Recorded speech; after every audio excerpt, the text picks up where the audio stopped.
Dr. Rich is Associate Professor of Medicine and Associate Director of the Liver Tumor Program at UTSW. She is board certified in internal medicine, gastroenterology, and transplant hepatology, and specializes in advanced liver disease and liver cancer. Her research is supported by NIH, CPRIT, and ACG, and she focuses on disparities and outcomes among patients with chronic liver disease and HCC. She is widely published in leading journals and is active in national professional organizations, serving on committees for AASLD and UNOS. Please, again, welcome Dr. Rich.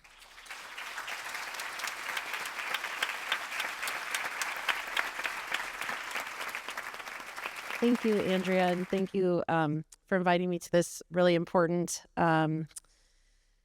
seminar today. I think that this is great. You're doing this for the community. So my talk today will be focused on disparities in HCC, which really boils down to, and we hear the word, I think, disparities in the news, but really what that means is, why do diseases not affect everyone equally? And so what are disparities? So, this lecture is about liver disease and liver cancer, but disparities exist for nearly every disease, every condition, not just here in the United States, but in other areas as well.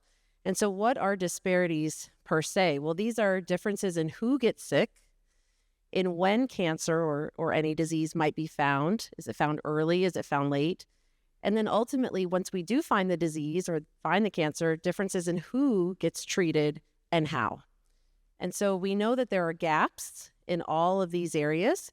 And how can we, both as the medical community as well as the broader community, make some changes and so that we can deliver equitable care to everyone?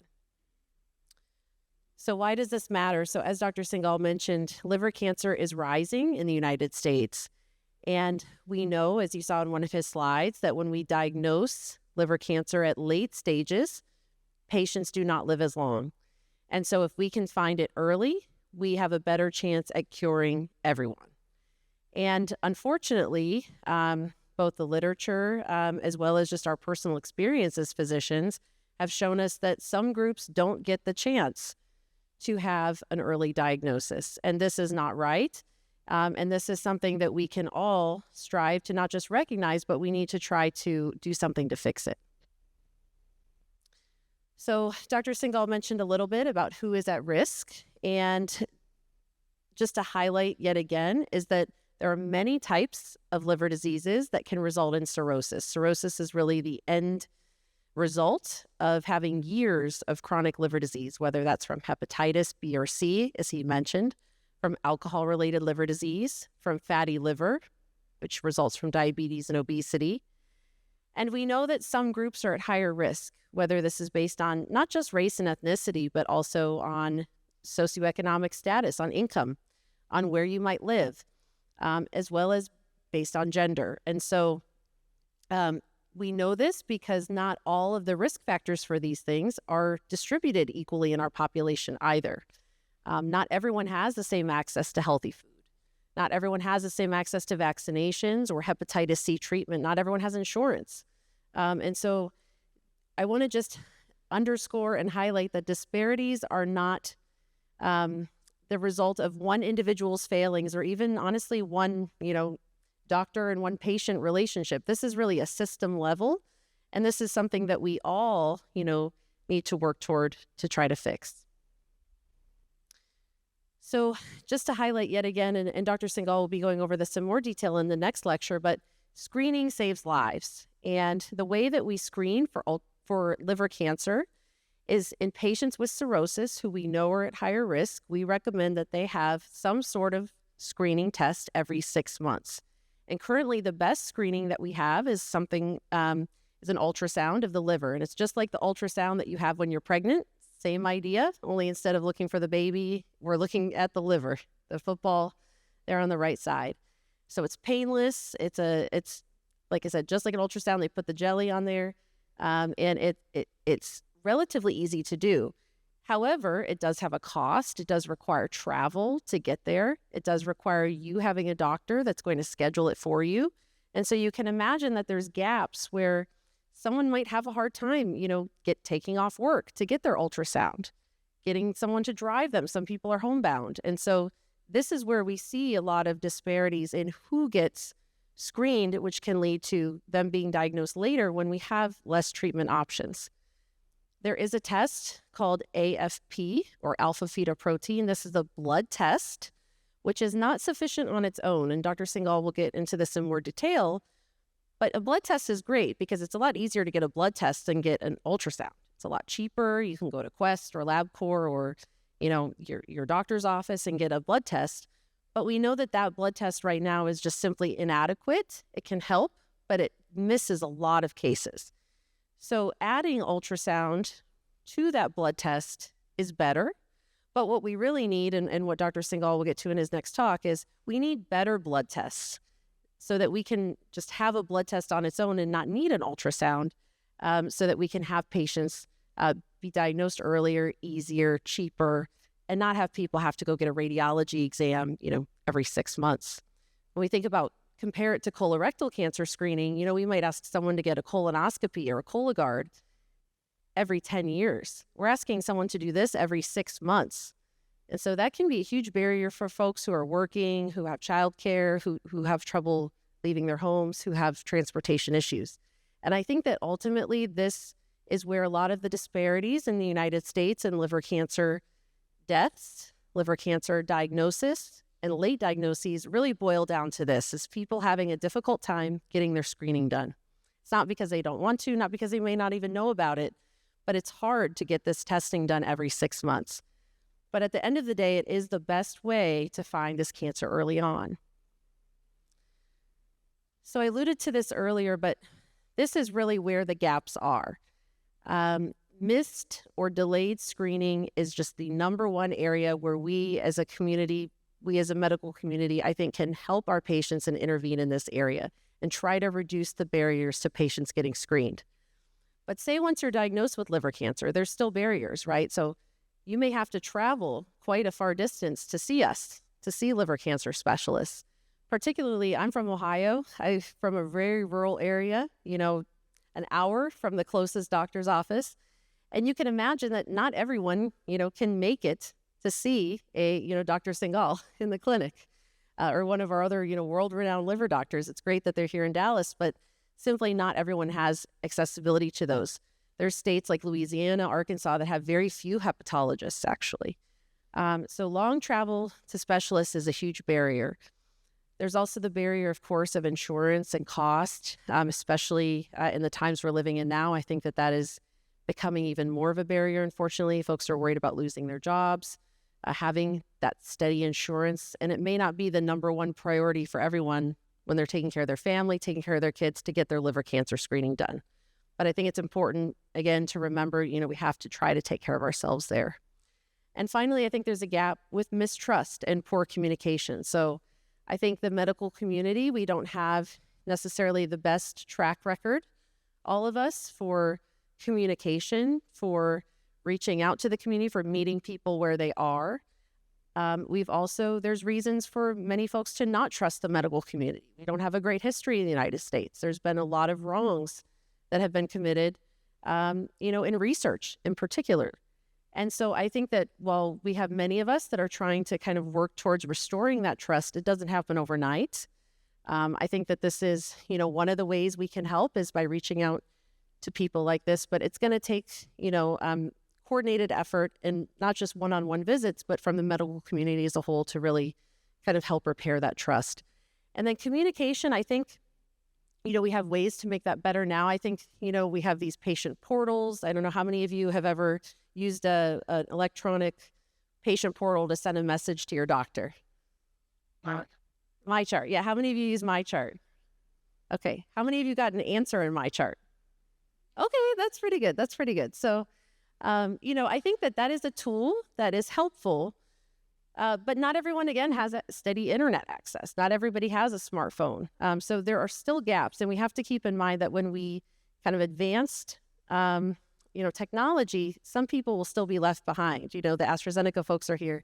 They've developed some great medications, immunotherapy, which you'll hear about later. But one of the things that we find is as we kind of progress in medical technology, sometimes the disparities or gaps widen even further because the people that had a hard time getting screened also have a hard time getting their immunotherapy, getting their, Y90 procedure that you'll hear about later. So this is where, I know that the folks at AstraZeneca and many other companies, they're working on things like this. I know we work on this as physicians to try to get these medicines to as many folks as possible, but that's still an area where we all need to work on. So what are some of the real numbers? So if we look at big databases and look at the US as a whole, we know who needs to get screened. We know it's patients with cirrhosis. We know it's patients who have hepatitis B, hepatitis C. Yet, fewer than 1 in 3 patients are getting the screening that they should be getting. And these are high-risk individuals. This results in patients being diagnosed later. And we've done research in this area, both looking at national databases, but also looking at our own hospital in Texas. We work at Parkland Hospital. We work at UT Southwestern. I've worked at the VA hospital. And at all of these hospitals, it's the same thing. Less than a third of people are getting the screening that they need. And this, again, is not distributed equally. So Black and Hispanic patients have lower rates of being screened. And again, that is not to put the onus on the patient. We know that there are gaps in doctors recommending screening equally to everyone. We know that, again, there's gaps with transportation and all of that. So, but these are the facts that these patients end up being diagnosed later. People without insurance or people who are underinsured often diagnosed later. Patients that live in rural areas often diagnosed later. Patients with language barriers often diagnosed later. And again, this results in them having larger tumors when they're diagnosed, and it's harder for us to cure larger tumors. Finally, I alluded to it just a minute ago, but when we have a late diagnosis, it's not to say we don't have treatment for patients with advanced tumors. You'll hear about some of that from Dr. Shea here in a little while, but the options are fewer. We can do surgery. We can cure this cancer when we find it early on. When we find it late, our options are much less. So again, why this matters for patients, didn't realize I put it on this slide here, but again, early diagnosis, we find one tumor when it's quite small. Ultrasound can pick up a very small tumor, a small 2-centimeter tumor, about an inch. When we find it late, if we wait for someone to develop symptoms, we wait for them to develop pain or jaundice, they turn yellow, or other symptoms, weight loss. By that time, they typically have multiple tumors and their options will be fewer. One of the things that really complicates our job with finding patients early that have this cancer is that most patients with HCC or liver cancer have no symptoms. Okay, this is not like other cancers where you are going to say, do your breast cancer screening yourself at home and maybe feel a mass in the shower or see some blood in your stool when you're going to the bathroom and ask your doctor about colon cancer. This is not like that. I've seen patients with even very large tumors in clinic, and this is not to scare anyone, but they have no symptoms at all. So the way that we find this cancer early is really identifying people who are at risk, who have liver disease, and then having them do an ultrasound preemptively before they have any symptoms. So what are some ways that we've tried to close this gap? Well, I think community education like this is very important. And then, you will all go out into the community as well and talk to your families and your friends and neighbors. And I think that is invaluable. And so I think, what Andrea and Blue Fairy are doing is amazing in that regard. What we do in the clinic is, I think one of the things that's been very helpful for us, both at Parkland and at UT Southwestern, is patient navigators. So we have folks that their entire job is to identify patients who may have a hard time getting their screening done, getting their treatment. Maybe we as doctors identify it as well. And then they reach out to that patient and they say, what resources can we help give this patient to get them their treatment that they need? And I will say many cancer centers, in the US have a lot of donors. They have a pot of money. They want to help people. The UT Southwestern Cancer Centers is no exception. They want to help people have a ride to get to their treatment, or they help with gas money or hotel and all of this, but we have to know about it. And so this is where the patient navigators come in, identifying resources that might be there for patients. Sometimes from the drug companies themselves, they have resources to get low or no cost medication to patients. But that's where the patient navigators come in to help patients get to those resources. And then I think advocacy group support, of course, like Blue Fairy is really paving the way in this area. So what can you do as a patient, or what can, your father, brother, sister, daughter do? When you go to the doctor, say, do I have cirrhosis? Do I have liver disease? Have you checked me for these things? Have you screened me for hepatitis? And then if you know you have cirrhosis or know you have chronic liver disease or a family member, you need to ask, am I due for screening? So some of this, of course, in an ideal world, we would have, a checkbox, every doctor to check out for everything. But as you know, primary care doctors, you're being checked for many things. You're being checked for colon cancer. They talk to you about your mammogram. This is just kind of another thing on the checklist. So if you know you have cirrhosis or a family member has cirrhosis, it's really critical for you to kind of proactively say, am I due for this? It's important to keep test records. I have many patients that keep a binder and they take it everywhere with them. I'm sure that you recommend that, Andrea, to folks, especially when you have, a complicated medical history or you have a cancer.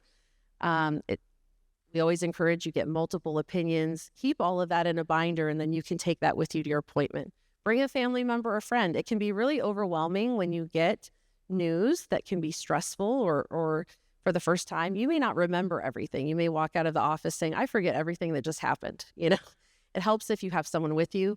I always tell my patient, put your family member on speakerphone. I'm happy if they call someone and just have, even if they can't be there physically, just put them on, record me, whatever you like. But I would definitely ask for those things because that's really helpful. And then speak up if the care is delayed or unclear. Again, we can sometimes be our best advocate. And I don't want the focus of this talk to be that the onus of disparities is on the individual patient, because it's not. It's a systems issue. But these are ways that I think we can try to help mitigate it.